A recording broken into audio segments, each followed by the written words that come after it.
So guys, nandito na kami sa Bryce Grand Canyon. Tignan nyo yun, guys.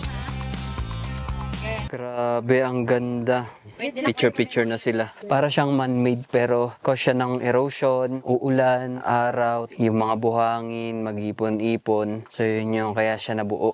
So guys, huwag kayong masyado nagpapaniwala sa mga napapanood nyo sa TikTok, sa Facebook, sa YouTube. Pag pumupunta sila dito, kala mo patag lang. Pucha, ang daming akyatan. Pero medyo nasa taas na kami, ano yung Grand Canyon. So dito, akyat pa kami banda rito. Nasa bungad pa lang kami, hingal na ako, grabe. Pero guys, kung tatanungin nyo ako kung worth it yung pagod, tignan yung view. Grabe. Sobrang worth it. Yan sila. Asan tayo? Dito tayo sa ring. Asan tayo?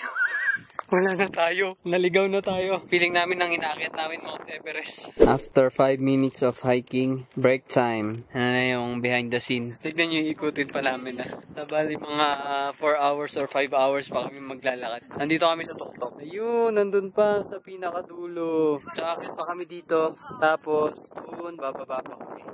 Tapos yung mga kasama ko, wala ng tubig, wala ng pagkain. Quank, quank, quank. Entering sensitive plant habitat. Ano ibig sabihin yan? So, mga sensitive yung mga halaman dito, guys. Mga arte. Time check, guys. 12:42 PM. Medyo ramdam mo na yung araw, pero yung simoy ng hangin, malamig. Parang balance lang siya. Pag nahanginan yung pawis mo, malamig. So, medyo nagkamali lang kami konti ng daanan. Pabalik kami. Konti lang yun, tangi. Konti pa yun.